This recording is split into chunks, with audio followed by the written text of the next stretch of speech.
y por más que uno se desgaste siguiendo 58.800 métodos, a veces no funciona. Pues muchos papás enchufan al niño al tetero, le prenden un televisor y se durmió, y entonces para ellos es la única forma de que el niño se duerma, pero aparte pues ellos también poder descansar. Pues puede que ni siquiera se duerma con el televisor, pero pues antecitos un ratico y no pasa nada. Si nosotros entendemos qué pasa cuando nuestro hijo está frente a una pantalla, nosotros no vamos a decir, no, bueno, sí, ya, pues desde hoy se lo quito. Eso va a ser imposible porque su cerebro lo está necesitando. Pantallas antes de dormir, sueño No. más garantizado. Exacto. Tú que eres certificada en sueño, Estoy certificada como consultora de sueño infantil. no, o sea, estamos con la, Con la experta, la del hubiera tema. deseado conocerla hace 3 años, no mentiras.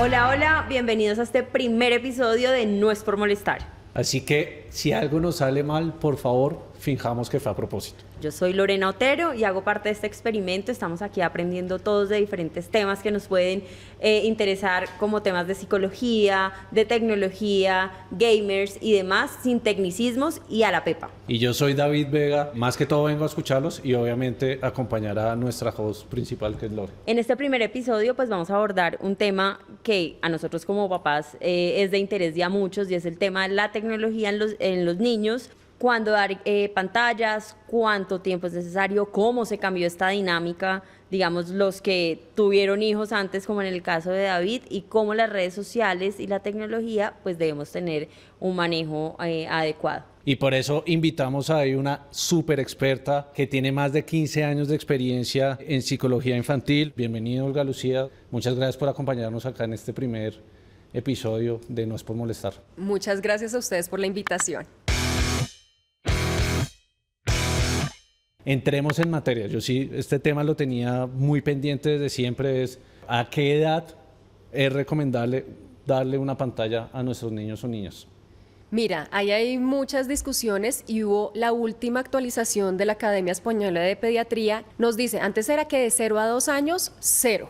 Pero ahora alargó este tiempo y dice que de 0 a 6 años no deberían tener uso de pantallas, porque no hay ningún tiempo que sea seguro para ellos. Entonces, ¿qué pasa ahí? Lo único como excepción que ponen es que el tiempo en pantalla podría ser por un propósito social, haz de cuenta una videollamada de algún familiar que vive lejos, pero de 0 a 6 años no debe haber nada. A partir de los 6 años solo se recomienda de los 6 a los 12 años 1 hora.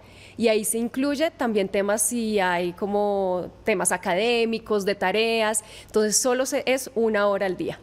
Qué reto tan grande tenemos los papás, y sobre todo en una época en la que la hiperconectividad no solo de los niños sino de nosotros los adultos pues hace parte de nuestro diario vivir, y aquí nos damos cuenta cómo las cifras o cómo las edades van modificándose de acuerdo al acceso de los contenidos pues que tengan los niños. Y ahí aprovecho para preguntarte cuál es como esa recomendación de pantalla de inicio que debería tener un niño, si debe ser el televisor, y cuál es la diferencia entre el televisor, una tablet y un celular. La diferencia es bastante. Entonces, si tenemos un televisor, ¿qué pasa? Podemos como establecer horarios fijos, podemos verlo en familia, entonces podemos hablar solo sobre lo que estamos viendo, podemos como de cierta manera supervisar el contenido que está ahí, pero si ya le damos de pronto un celular, entonces el celular, la distancia de la cara es muy cercana, eso afecta la salud visual. Fuera de eso, no estoy como con tanta como supervisión, no puedo saber realmente para qué lo está usando, entonces ya aquí nos genera como una señal de alarma, ¿listo? Y es más difícil controlar el horario. ¿Por qué? Porque pues lo tengo a la mano. Yo puedo estar acá con el celular, voy al baño, estoy con el celular, pero no me puedo llevar el televisor. Y cuando hablamos de la tablet, la superficie de la pantalla es un poco más grande, lo que nos ayuda pues como que no haya ese desgaste visual, pero igual depende del acompañamiento del adulto, pues puede ser igual a un celular. Y ahí te quería preguntar, y devolviéndome un poco a los datos que nos dabas sobre, pues que en España, digamos, en la academia incluyen el tema de educar. Entonces, ¿cómo hacer estas diferencias? ¿Cómo entre el ocio, entre el entretenimiento? Primero, lo que tú estás diciendo es algo que se está viviendo hoy en día y es que los países como ya desarrollados están prohibiendo el uso de pantallas en los colegios y eso de verdad me parece una excelente noticia. Pero Colombia ya también... Y exactamente, entonces como que empezó allá y ya se está desplazando pues a otros países y ya hay colegios acá en Colombia y en Bogotá donde están prohibiendo su uso, que me parece excelente Sí. por muchísimas razones que hay detrás. Entonces, lo que tú dices, oye, pero pues le mandaron una tarea, pero pues quiere jugar, pero quiere ver un video, pero entonces yo cómo manejo ese tiempo. Es un reto muy grande para la sociedad de hoy, porque es que nosotros como adultos también estamos trabajando, pero de vez en cuando vemos un videíto, pero de vez en cuando vemos... Entonces es muy difícil realmente como cumplir, bueno, mi hijo tiene de 6 a 12, entonces quiere decir que es una hora, pero le mandaron la tarea por WhatsApp, pero tiene que mandar el trabajo por WhatsApp a los otros amiguitos, pero es muy difícil. O sea, yo lo entiendo y entiendo a los papás porque no es algo sencillo. Pero yo pienso que tampoco es algo rígido, ¿me entienden? Y el consejo que yo doy desde acá es no usen las pantallas dentro de una rutina. Úsenla más que todo como un salvavidas. ¿Qué pasa? Si yo le pongo la hora al día, pues sí, pero no, pues es hora, pero entonces es el video, pero entonces es la tarea. No, pero entonces no es una hora que tú puedes ver, no es media hora, no, pero 45 minutos porque no, uno se va a enloquecer con eso. Pero si yo uso realmente como salvavidas, la pantalla es diferente y mi hijo no está esperando, a ver, ¿cuándo me va a llegar? ¿Cuándo me va a llegar? Porque eso se vuelve de verdad una necesidad del cerebro buscar ese placer inmediato. Claro, y digamos aquí también, pues, ahondar en unos tips para esos papás que, digamos, ya cayeron en la rutina. Obviamente, pues uno ve en diferentes espacios que están, el hijo está comiendo, entonces le ponen el celular y el otro le va cuchareando y demás, o están en cualquier espacio y están con la tableta o a diario, pues tienes cómo manejar, digamos que un niño de 6 a 12, y aunque sigue siendo niño, entiende un poco más, pero no sé si se la diste a los 2 años o antes, cómo empezar a modificar ese espacio que ya abriste. Yo quiero explicarles lo primero que pasa en el cerebro. Si nosotros entendemos qué pasa en el cerebro de nuestros niños cuando están frente a una pantalla, vamos a tener una aproximación diferente. Entonces, ¿qué pasa? Yo tengo la tablet, televisión, celular y estoy acá. Los movimientos son muy rápidos. Como las imágenes son brillantes, tienen sonidos, cambia muy rápido de imagen en imagen. ¿Qué genera esto? Hay algo en el cerebro que se llama el sistema de recompensa. Entonces, el sistema de recompensa en un ambiente normal es, digamos, la motivación. Entonces, yo como, esto me supo bien, ¿qué hace que mi cerebro quiera? Pues, en la siguiente comida, querer esa comida porque me gustó y me generó placer. Estoy diciendo como algo muy básico, pero para que entendamos. Entonces, con las pantallas es lo mismo. Entonces yo vi la pantalla, esto fue como reforzante en mi cabeza, uy, esto me encantó, quiero más. Y quiero más, pero es que esto ya de verdad no es como la alimentación, que la disfruté, sino que esto viene es como una bomba de placer para mi cerebro. Entonces quiero más es ya y cada vez necesito más tiempo y eso es lo difícil. Entonces, si nosotros entendemos qué pasa cuando nuestro hijo está frente a una pantalla, nosotros no vamos a decir, no, bueno, sí, ya, yo la embarré porque le di a mi hijo de 2 años la pantalla, el celular, pues desde hoy se lo quito. Eso va a ser imposible porque su cerebro lo está necesitando. Entonces, ¿qué tips para papás lo podemos hacer? Entonces, uno, empezar a implementar como otras actividades que no impliquen pantallas. Entonces, para mí es importantísimo y pues a nivel científico se ha encontrado que el juego al aire libre es esencial por muchísimas cosas. Entonces, eso es algo que yo no negociaría. El deporte, yo no lo negociaría también. El tema del contacto.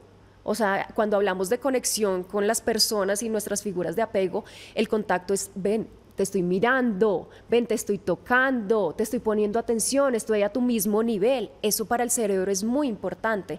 Entonces yo empezaría como a implementar esto antes de quitar pantallas. Pero si yo empiezo como a también alimentar ese cerebro con cosas naturales y motivadoras, ya después va a ser más fácil reducir el tiempo en pantallas. No, y es que yo creo que muchas papás, pues, leemos, nos informamos, porque estamos también en una época en que los papás somos hiperinformados de Por todo, todos lados, de o sea. cómo queremos criar, que la crianza es respetuosa, que las diferentes formas, pero obviamente pues en ese proceso va a haber unos desbordes que muchas veces lo podrán llevar a uno a decir, ay no, mejor le dejo la pantalla y ya cero roche. Igual, sí, y o sea, tu recomendación como experta es a qué edad, por ejemplo, darle el primer celular a los niños. Yo te digo como experiencia propia, a mi hija se lo dimos a los 14 años y creo que todavía era muy pequeña para tener un dispositivo porque pues esto les abre un mundo de posibilidades. Entonces, ¿cuál es esa recomendación que tú le das como a los papás y a todos los que estamos en ese dilema de la edad precisa para poderle dar el celular a los niños? Pues lo primero, te felicito, porque es que de verdad hoy en día, o sea, uno retrasar el entregarle un dispositivo electrónico a los hijos es muy difícil.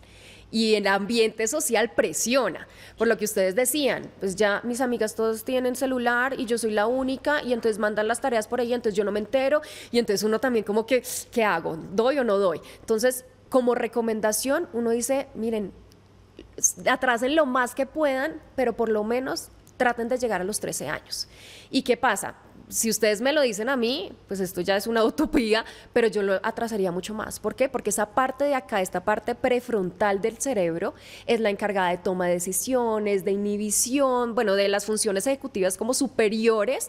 ¿Y qué es lo que pasa ahí? Mi cerebro de 13, 14 años no está listo para regular muchas cosas que voy a ver en el celular. Entonces, es difícil. Y yo diría, hoy en día, 14 años, 15 años, 16, todavía no están preparados. Pero por lo menos 13 años, tratemos de llegar hasta allá. Además, por el uso, ¿no? Toma nota, Lore. Sí, me toca ahí anotar, va a retrasarlo lo que más puede, que no haya tanto tema social, porque de verdad, pues claramente va a querer ser como sus compañeritos No, y esas además, conversaciones las vamos a Y tener además todos. es que hoy en día muchos de los papás, el niño, o sea, nuestra manera de comunicarnos con los niños, o sea, al menos para una llamada, si los dos estamos trabajando y el niño está solo en la casa o con alguien que lo cuide, uno lo llama por el celular, entonces es muy difícil. Y algo ahí importante que estás diciendo es, ojalá ese primer dispositivo que demos, uno, no tenga acceso a internet, no tenga acceso a redes sociales y bueno, si en últimas lo vamos a dejar, sí o sí, control parental. O sea, un flechita. Sería Sí, la idea. mejor volver a la época de la flecha, si a veces uno siente la necesidad de desconectarse o irse a algún lado y poder apagar el celular, pero pues todo se mueve a raíz de eso y pues lo importante es que nosotros como papás pues seamos conscientes. Al final hablamos siempre de recomendaciones y no de exigencias, entonces pues cada quien, aquí no criticamos a nadie, pues el que se lo dio ya son las recomendaciones y lo hacemos y se hacen digamos que de todo corazón y por el desarrollo de estos niños, pero además pues no ver la tecnología tampoco como algo malo, sino pues aprender a diferenciar su uso mejor y el acceso a lo que tienen, porque pues también nos va a ayudar. Pues no sé si esto sea verdad o no, pero creo que hay unos niños que nacen con un chip que son más dormilones que los otros y por más que uno se desgaste siguiendo 58.800 métodos, a veces no funciona. No te funciona a ti lo que le funcionó a la otra mamá y bueno, y se recurren a un montón de cosas, pero pues muchos papás enchufan al niño al tetero, le prenden un televisor y se durmió y entonces para ellos es la única forma de que el niño se duerma, pero aparte pues ellos también poder descansar. Entonces, no sé qué recomendaciones o cómo podríamos manejar este tema de exposición a las pantallas y el sueño. Además, tú que eres certificada en sueño, ¿cómo es tu certificación? Estoy certificada como consultora de sueño infantil. No, o sea, estamos con la Con la experta, la del hubiera tema. deseado conocerla hace 3 años, no mentiras. Entonces, bueno, ahí expones primero el tema, cierro tu paréntesis ahí, obviamente el temperamento de los bebés, que tú dices que el chip, los niños nacen con un temperamento y hay temperamentos más fáciles que otros y van a dormir más fáciles que otros, ¿listo? Entonces, eso por ese lado. Y segundo, el tema de la higiene de sueño. Y tocas ahí un tema importantísimo. Entonces, ay no, pues que vea, pues no sé, media hora antes de dormir y pues ya ahí empiezo la rutina, pues puede que ni siquiera se duerma con el televisor, pero pues antecitos un ratico y no pasa nada. Pasa muchas cosas. Entonces, lo recomendable, y aquí también me voy muy a lo ideal, que no se ve mucho en la vida real, es tratar que los niños no vean pantallas 3 horas antes de irse a dormir. Y bueno, si ya vamos a un escenario pues como más real, por lo menos una hora. O sea, lo pido aunque sea una hora. ¿Por O sea, qué? pantallas antes de dormir, sueño No. mal garantizado. Exacto, tal cual. Y entonces, ¿qué pasa? Uno, les va a costar más tiempo conciliar el sueño. Sí. Pero ya cuando se duermen no van a llegar a esa fase profunda del sueño y por lo tanto va a haber más despertares. Y esto a mediano o largo plazo se va a traducir como a problemas de comportamiento, a mayor como hiperactividad, porque van a estar muy estimulados. No, y O sea, para ¿nos nosotros puedes más repetir? ojeras. Tres horas, o sea, pantallas, Cero. 3 horas. Exacto, pues eso es lo recomendable. Tú pero lo aplicas, ya no eres un niño, David, pero tú aplicas eso de pantalla cero. Es que es difícil. No, sí es difícil y nosotros en la casa tratamos con Antonia, que ya tiene 16 años o sea, máximo hasta las 8 de la noche, 9 de la noche, apagar todo tipo de pantallas. Pero muchas veces, y ahí es mea culpa, los papás no ponemos el ejemplo. Entonces, si pues Antonia se llama mi hija, si ella ve que nosotros estamos viendo televisión o estamos en el celular o muchas veces por cosas laborales o estudios estamos frente a una pantalla, pues ella lo que siempre hacen los niños, o sea, pero papá, si ustedes lo hacen, ¿porque yo no lo puedo hacer? Entonces sí toca saber tener esos límites, pero también a veces es complicado y más hoy en día con los adolescentes. ¿Y qué actividades, por ejemplo, podríamos hacer para poder cortar, digamos, no recurrir a pantallas, por ejemplo, en la tarde, noche que uno llega? ¿Qué otro tipo de cosas o de rutinas podríamos empezar a crear? Pues depende de la edad de los niños, ¿no? Pues un adolescente en donde le digas, ven y jugamos al rompecabezas, pues van a decir, o sea, no va a pasar. De pronto con alguien más chiquito, 5, 6 años, 3 años, pues obviamente, uy, sí, eso es súper estimulante. Pero también, digamos, si nos vamos a los adolescentes, a ellos les gusta argumentar. Debatir. Exactamente. Entonces, Confrontar. si conocemos la etapa del desarrollo en la que está nuestro hijo, va a ser mucho más fácil encontrar actividades que motiven su cerebro, porque realmente eso es lo que hacen las pantallas, como motivación al 100, ya de una forma que no es saludable, pero eso es lo que pasa. Y tocabas aquí algo súper importante y es el tema del ejemplo, ¿no? Entonces es muy fácil yo decir, ay, no, tú no mires celular, tú no mires televisor y yo aquí pegaba el celular, no, pues que yo sí estoy trabajando. Es muy difícil. Y más que, pues sí, obviamente nosotros también como adultos necesitamos pues el celular para trabajar en muchas ocasiones, pero podríamos poner momentos donde no se use el celular o no se usen pantallas. ¿Cómo hacer para que esto no se convierta en una batalla diaria? Con niños pequeños y con niños adolescentes o niñas adolescentes. Entonces es diferente si yo te digo a ti, tú no vas a ver celular, tú no vas a ver televisión, tú. Y pues claro, el niño se va a sentir atacado. Okay. Pero si lo decimos como familia, hey, el momento de comer es nuestro momento de familia. Hey, el momento de jugar, vamos a jugar todos como familia. El momento de la rutina para ir a dormir es todos hacemos la misma rutina para ir a dormir. No que sea como contra el niño, sino son como las reglas familiares. Y ahí me surge un tema y es que, bueno, muchos tenemos que salir y dejamos a nuestros hijos o con los abuelitos o un tío o con los cuidadores y por más que uno les diga, por favor, no usamos celular, no sé qué, de una buena forma al adulto, pues se derriten ante el nieto o demás y los dejan ver. Entonces, ¿cómo crear como esos límites también y ir generando esa conciencia, digamos, en los niños? Porque uno como papá lo dice y digamos que ellos ya lo saben, pero los abuelitos dicen, ay, pero eso no le va a hacer daño.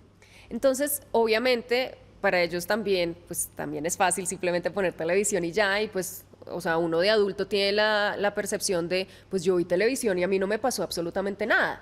Pero es que uno no ve la magnitud de las pantallas hoy en día. Sí, era muy diferente. Entonces, exacto, pues entonces un abuelo va a decir, pues yo vi televisión, yo le ponía televisión a usted, pero es que uno veía máximo una hora el programa y se acabó y ya.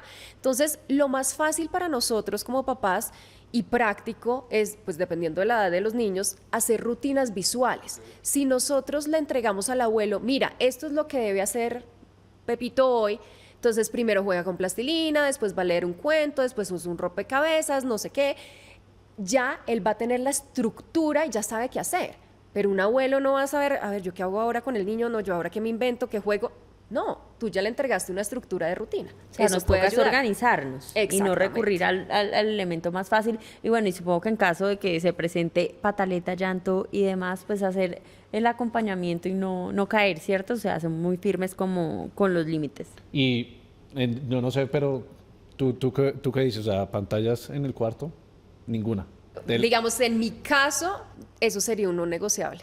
O sea, ¿por qué? Porque es que no sabemos a qué están teniendo acceso. Y hoy hay muchos temas que son, o sea, los niños son muy vulnerables a muchos temas. Entonces, ¿qué pasa? Hoy tú estás viendo YouTube, mi hijo, no, pues YouTube, yo YouTube Kids, no pasa nada, pero de pronto te sale algo que es contenido para adulto y uno ni siquiera se dio cuenta. Entonces, si yo tengo cierto control y supervisión porque pongo el televisor en la sala o en el hall donde yo estoy constantemente pasando, por lo menos veo que está consumiendo mi hijo en pantallas. Y ahorita también lo habíamos hablado que los papás debemos ser ejemplo y es un tema muy incómodo porque nosotros siempre estamos tratando de echar la culpa a los niños, que ellos son los que hacen mal el uso de las pantallas, del internet, pero somos los papás quienes no estamos dando el ejemplo en la casa. ¿Tú cómo lo ves? Pero no creemos tanta culpabilidad. Pero a veces es un tema incómodo, pero tenemos que tener una reflexión frente a ese tema, y lo digo también de manera personalmente porque pues uno no pone muchas veces el ejemplo y lo que... Uno no pone el límite porque uno llega a la casa y sigue trabajando desde el celular, WhatsApp es una locura. Antes uno llegaba a la casa y pues no tenía celulares ni nada, pues en la época de uno, y uno se sentaba a comer con los papás, por ahí a ver algo de televisión en conjunto, pues el horario familiar y a dormir, y era mucho, mucho más fácil. Y aquí es donde entra como ese debate en qué tanto la tecnología nos une con aquellas personas que están lejos, pues digamos, no sé, que viva un tío fuera y que queramos crear como con esos lazos con las familias que viven fuera, y cuando nos empieza a separar. Digamos, y hablábamos en los restaurantes que uno ya ve, como que los papás quieren comer relajados, entonces le dan el celular al niño, y demás, y empieza como a abrir esa brecha. Antes, digamos, sentarse a una mesa era motivo de unión, y ahorita incluso uno con los amigos se sienta a hablar y mira la red social, ni siquiera es para algo urgente, es las ganas de hacer swap en las redes sociales. ¿Qué hacemos ahí, Olga Lucía? Yo pienso que lo primero, como nosotros, lo que tú decías, es ejemplo. Y yo pienso que nosotros ya, nuestra capacidad cerebral está para regularnos. Entonces, es mucho más fácil para nosotros como adultos regularnos. Entonces, yo se los pongo de ejemplo, y es, yo llego a mi casa, digamos, llego 6 de la tarde de trabajar del consultorio, y yo digo, hasta que se duerman mis hijos, no voy a ver celular. Y no lo cojo.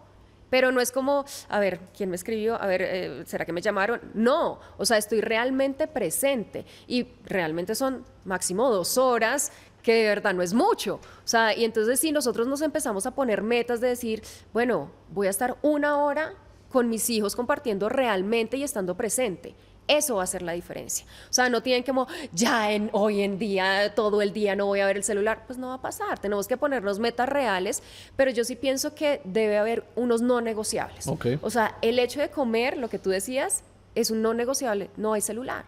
Y no es, no, pero es que me entró una llamada urgente, no, pero es que, porque así empezamos también como a ceder, a abrir espacios. Exactamente. Entonces, yo pienso que como familia, y claramente cada uno de acuerdo a las necesidades que tenga, sí debería de establecer unos espacios donde, vamos a estar presentes como familia. ¿Y qué decirle a las familias que vemos hoy en día, como decía Lore, en los restaurantes en donde el papá, la mamá y el niño están con un celular? ¿Qué decirles? O sea, a mí me provoca pararme y quitarles los celulares. Porque incluso hasta muchos restaurantes hoy en día que estaban ofreciendo Wi-Fi en los sitios, pues ya están dejando de hacerlo. Pero pues hoy en día ya todos tenemos plan de datos, la mayoría tenemos cobertura de internet móvil. Entonces, ¿qué decirles? O sea... O más los adolescentes que los niños. Bueno, el niño le ponen ahí un ratico, pero el adolescente, tú en un almuerzo o algo así, pues se va a aburrir, y siempre están ahí que o viendo el TikTok o grabando el TikTok. Bueno, uno lo ve mucho en muchos casos. Entonces, ¿cómo empezar de verdad a abrir como esos espacios o a generar esa conciencia de tener un espacio real de compartir, de conectar, que era lo que hablaba? Y acuérdense, como yo quiero que ustedes aprendan que se pueden poner límites con amor. No es como, no vamos a usar celulares y todo el mundo los guardó. pues no estoy generando lo que tú estás diciendo, no estoy generando ninguna conexión ahí. Pero si yo digo, ¿qué tal si esta comida, apenas llegue el plato de comida, dejamos los celulares y conversamos y compartimos nosotros? Te estoy llegando de otra forma. Entonces de pronto no es como, no sé, toda la comida sin celular, sabiendo que yo siempre lo he hecho. Pero voy a empezar de forma gradual a poner ese límite hasta que lleguemos, hey, hoy vamos a salir a comer, anticipación, que eso le ayuda al cerebro, y quiero que apenas nos sentemos, no saquemos el celular. Y nuevamente todos, no es solo mi hijo adolescente, mi chiquito, sino somos todos como familia. Ok, y ahí yo pues abro como un paréntesis del uso, obviamente pues de la tecnología y demás, pero también cómo hablar sobre el uso de las redes sociales, o sea, cómo controlar como los contenidos y esas preguntas que claramente van a surgir de tendencias, de estos retos pues que son súper arriesgados y que muchas veces los adolescentes no tienen como un límite o nosotros como adultos pues tampoco estamos tan enterados porque es difícil, o sea, manejan unos lenguajes, cómo abordar también este buen manejo de las redes sociales. Lore, y mira, y además ahí te complemento, mira ya lo que ya está pasando en países como Australia o en otros, pues que ya van a prohibir por completo el uso de las redes sociales para menores de 16 años, en donde ya vieron cómo pues todo lo que se está generando y están trabajando en ese sentido. Lo importante, y más en los adolescentes, es generarles criterio. Entonces, digamos, yo veo que está viendo algo que para mí no es como tan positivo. Pues yo no digo, no, quita eso. No, ¿por qué vas a ver eso? No le vamos a decir eso. Amor, ¿qué estás viendo ahí? Entro desde la curiosidad. ¿Listo? Entonces, no, mamá, estoy viendo X o yo qué cosa. Bueno, ¿y tú qué opinas de esa persona que está haciendo eso? No es como, uy, tenaz, terrible lo que está haciendo, ¿cómo se le ocurre? Ya cerré la conversación con mi hijo, porque ya sé que yo estoy en contra de lo que está viendo.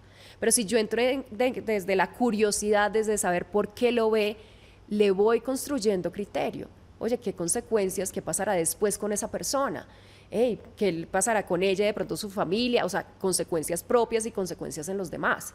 Entonces, tenemos que aprovechar eso también como un espacio de diálogo y de formación, porque es mucho más fácil decir no veas eso, pero al final lo va a terminar viendo en otros espacios donde nosotros no estemos. Entonces podemos, gracias también a la tecnología, generar criterio, y ahí es que hay muchas cosas detrás, pero el tema de autoestima, o sea, cómo se está formando como esa autoimagen, entonces viene mucho detrás. ¿Y cuál es el momento, digamos, en que los papás dicen, de verdad, esto me está quedando grande, o sea, no sé cómo manejarlo, de buscar ir a una terapia, o sea, en tu caso que nos decías que atiendes consulta, o sea, ¿cuáles son como esas señales de alarma, como para decir, necesitamos como que alguien nos guíe en el proceso con nuestro hijo y demás, y cómo abordar estos temas también, que es cero sencillo que a uno le digan como, yo creo que deberías buscar a alguien que te ayude? Lo primero que yo diría es poner atención si este tema de pantallas está consumiendo más tiempo de las actividades que hace normalmente. Entonces ya no hace deporte por ver pantallas, ya no sale del cuarto, ya no come, ya solamente está en pantallas. Entonces eso es un factor de alarma. 2, aislarse. Si ya no está saliendo del cuarto, prefiere estar en sus redes, eso también es un factor de riesgo. Si vemos cambios en comportamiento, realmente está irritable, cuando le quito el celular ya hace unas pataletas y unos desbordes que no es fácil calmarlos, ahí es el momento donde deberíamos pedir ayuda. No, o sea, no es por molestar, pero realmente este tipo de conversaciones son las que los papás debemos tener con nuestros hijos. También, como decía Lore, si en algún momento uno necesita una ayuda profesional, acudir a expertos quienes son los que a uno lo pueden guiar en el buen uso de la tecnología, de las pantallas. No todas las familias son iguales, no todas las necesidades también del papá, de la mamá, de los niños son las mismas. Entonces, uno siempre tiene que tratar de estar acompañando o de saber cómo manejar adecuadamente estas situaciones. Y lo que yo siempre, por ejemplo, le digo a mi hija y hablamos con mi esposa es que la tecnología no es mala por sí, sino es el uso que le damos. Olga Lucía, queríamos darte las gracias por haber sido nuestra primera invitada en este primer episodio de No es por molestar. La verdad, pues estos dos papás creo que te atacamos a preguntas y sobre todo, pues que los que lo están escuchando, pues también tomen algunas herramientas y algunos consejos de lo que hablamos. Y si necesitamos acudir a un experto, tampoco tengamos miedo. No, buscamos a Olga Lucía, por Exacto. supuesto, para que nos diga. Entonces, aprendamos a soltar el celular, a estar presentes y a volver a conectar. Eso es lo más importante. Nos esperamos en un próximo episodio de No es por molestar. Chao, chao.